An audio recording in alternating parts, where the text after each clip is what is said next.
E agora, para finalizar esse módulo, logicamente que eu devo colocar outras aulas adiante, mas para esse momento, a gente vai falar aqui de pregnância. Vocês vão entender o que é pregnância.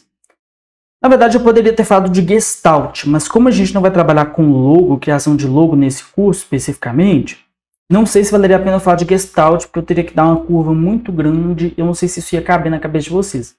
Mas se vocês tiverem interesse em saber, Gestalt é o estudo da forma, ok? Nos livros lá que eu recomendo, fala-se muito em Gestalt e a maneira como a Gestalt ela orbita o design, porque muitas das coisas que a gente faz podem ter semióticas diferentes ali, dependendo de qual público que se destina e tudo mais. E uma das coisas que se utiliza da Gestalt na hora da gente criar o design é justamente as fontes. Porque as fontes elas têm formas ali. E essas formas, elas vão desde o estilo de forma que uma fonte tem de forma natural, tá, beleza, eu sei, eu errei. Mas a forma como ela é criada originalmente, então se você for pegar essa primeira fonte aqui, você percebe claramente que esse D é um D comum, é um D que tipo assim, qualquer um identifica como sendo um D.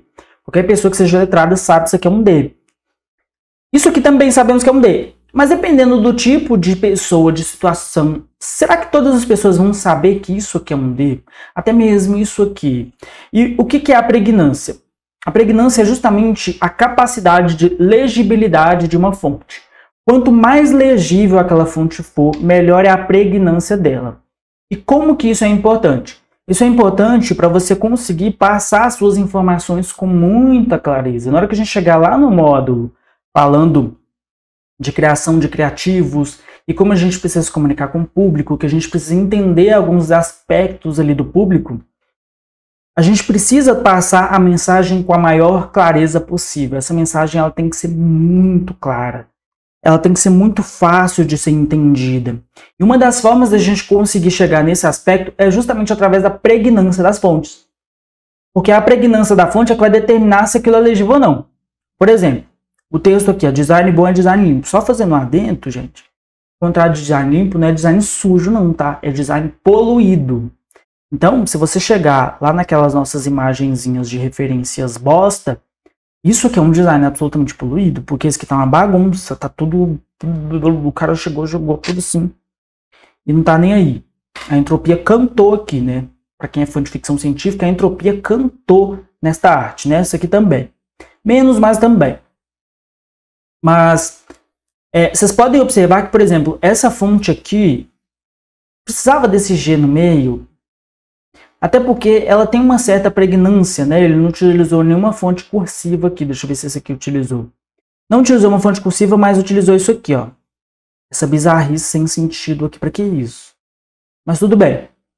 Então, quando se fala em pregnância, é a maneira como essa fonte é apresentada da forma mais clara possível. Então você tem, por exemplo, uma fonte aqui, que é uma fonte cursiva, não, desculpa. É uma fonte em caixa alta convencional, né? E é muito fácil de ler isso aqui é fácil de ler. Qualquer pessoa que lê isso aqui vai conseguir entender, porque as palavras estão claras, as letras elas são muito claras, né? Ignorando todos os outros aspectos aí. Agora, se a gente chega nesse aqui, aí eu já não sei se a pessoa vai conseguir entender o que está escrito. Porque eu sei o que está escrito porque eu escrevi, mas sabe aqueles médicos que escrevem correndo? Você vai pegar lá na consulta, na bula que ele passa para você e fala assim, gente, mas o que esse cara escreveu? É basicamente isso. Baixa pregnância é justamente uma fonte que tem essa característica. E as fontes cursivas, vocês podem inclusive fazer os testes aí para vocês verem.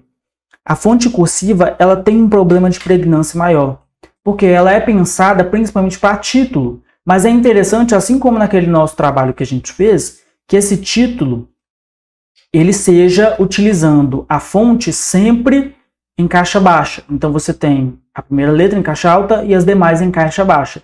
Porque aí você aumenta um pouco a pregnância de fontes cursiva. Inclusive, ela é ideal para títulos, porque os títulos são um pouco mais curtos e eles também são um pouco mais elaborados, por assim dizer. Você pode trabalhar de forma a criar situações em que você chama a atenção para o título. Então, de fato, a fonte cursiva tem essa característica, essa vantagem em cima da fonte convencional. Eu vou dar um exemplo aqui para vocês de flyer, que inclusive eu estou pensando se a gente não vai fazer esse aqui como desafio de algum dos módulos, porque está muito bacana essa arte. interessantíssimo tentar reproduzir ela, acho que eu vou fazer isso. Você tem o Pink. O Power também até chega a chamar ali na questão da fonte cursiva. Porém, da fonte cursiva. Porque é desenhada à mão, por assim dizer. Tipo assim, é teoricamente uma fonte desenhada à mão. Tá? Mas as informações principais, elas estão de forma convencional aqui. E por que isso? Porque a pessoa precisa conseguir ler o que está escrito aqui. Então, na hora que o cara criou, ele criou isso aqui para chamar atenção. É um título, porra, que chama muita atenção, é muito legal. Mas as informações principais, a fonte está de forma convencional, porque a pessoa precisa entender o que está escrito ali para passar a ideia com clareza, para que você consiga mais vendas. É sempre pensando em mais vendas, é pensando na conversão, é pensando no seu público. A gente também vai ter um módulo só sobre isso, mas é importantíssimo a gente ter já essa mentalidade de sempre pensar em vendas, em público, conversão, o que o meu público quer, o que meu público vai entender. O meu público entendeu isso aqui de forma absolutamente clara? Tem qualquer confusão? Tá difícil de entender? Então corta. Isso aqui, pode ser que o público entenda, tá? Pode ser que faça sentido. Mas o excesso de informações pode confundir algumas pessoas. As pessoas às vezes podem ficar meio perdidas. Porque aqui não tem nada que guie o olho da pessoa. Enquanto aqui você já tem todo um guia, tudo muito bem encaixado aqui, cada coisa no seu lugar. Beleza? E aí, voltando lá na questão da pregnância, você tem alguns outros estilos de fonte. Essa aqui também é um estilo de fonte cursiva, mas ela é um pouco mais específica, é uma fonte medieval e tudo mais, é porque eu já escrevi um livro, tá? Eu só tô contando isso aqui pra vocês, eu não contei isso pra ninguém. Mentira. E aí, esse aqui é um outro exemplo de fonte também, que tem uma pregnância média, por assim dizer. Por quê? Porque ela mescla as características de uma fonte normal com as características de uma fonte cursiva. Entendeu? Ela já é um pouco mais desenhada, ela é um pouco mais elaborada. É uma tipografia imagética, né? Imagotípica.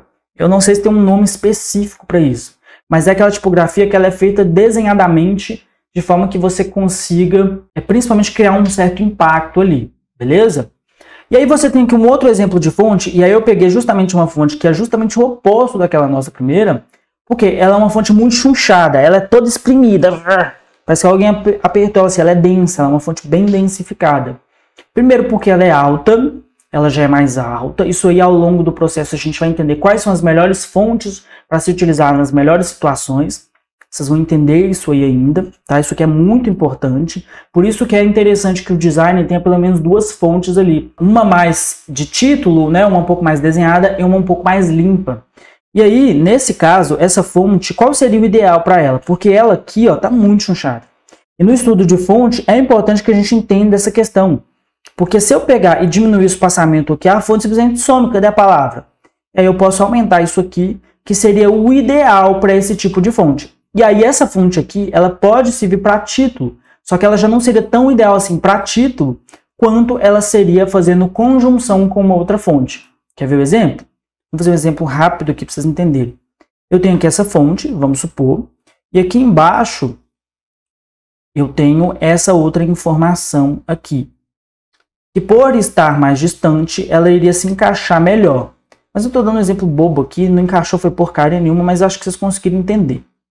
Aí você dá um espaçamento maior aqui, e aí você consegue esse efeito. Tá? A gente vai utilizar isso aqui ainda. Bacana. E aí aqui é um outro exemplo, que na verdade é uma fonte vazada. O que é uma fonte vazada? Lembra quando eu falei sobre vazamento, que tem a questão de você ter as letras D, O, B, são letras fechadas. Elas não têm nenhuma abertura, nem em cima nem embaixo, diferente da letra E, da letra S, da letra G. São letras mais abertas. Mas aqui a gente está falando de uma fonte um pouco mais gorda, né, que é uma fonte mais pesada. E aí ela também tem um vazamento. Ela é vazada por trás. Isso aqui não é branco. Quer ver? Se eu pegar e fazer um quadrado azul aqui, ó. Viu? Essa fonte ela está vazada.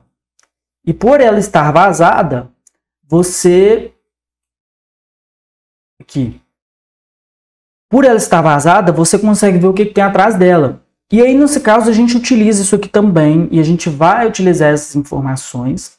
Mas vamos supor que se eu colocar aqui em branco, ele poderia servir como um background. Por que não pegou o branco? Gente, me explica.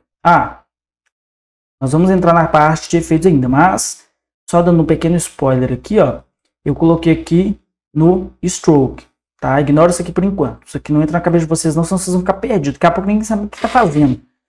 Aí vai chegar, meu Deus, onde que eu tô? Onde que eu tô? E aí aqui você tem a nossa palavra em branco para, por exemplo, fazer exatamente aquilo que a gente queria, que é criar um background com uma fonte assim, que ela fica fina, ela pode servir como marca d'água, tudo isso vai ser utilizado ainda, beleza? Eu acho que deu para entender um pouco aqui de pregnância, tá bom? Na hora de fazer a escolha de fontes, escolham as fontes que tenham sempre relação com o seu público, sempre pensando na clareza da sua transmissão de informações, beleza? Um outro exemplo aqui é que você tem a fonte convencional e aí você tem um complemento aqui com uma fonte de baixa pregnância. Mas por que é tão fácil de entender esse body aqui? Porque ele está num ponto específico da arte, entendeu? Ele não ocupa toda a arte. Eu não vou pegar um texto corrido e vou enfiar essa fonte aqui, porque senão simplesmente a pessoa não vai conseguir ler o que está escrito. Entende? Então, prestando atenção nesses aspectos aqui, texto corrido, a gente vai sempre utilizar fontes nesse estilo aqui, tá? Que é a fonte reta, limpa, sem estresse, sem exagero, sem mimimi, sem frescuras. Você ainda pode, inclusive, utilizar uma fonte com serifa. Mas isso não é assunto para esta aula, porque aqui nós estamos falando de conceitos básicos do design. A gente não se aprofundou em nada, mas nos próximos módulos a gente vai se aprofundar sim. Beleza? É isso aí, espero que você tenha gostado deste módulo, preste atenção nos próximos, quero ver o resultado de vocês lá do nosso projetinho, tá? Do nosso desafio, beleza? Próximo módulo a gente tem um novo desafio, então fiquem atentos. E é isso aí, muito obrigado por ter assistido o vídeo, até o próximo vídeo, tchau!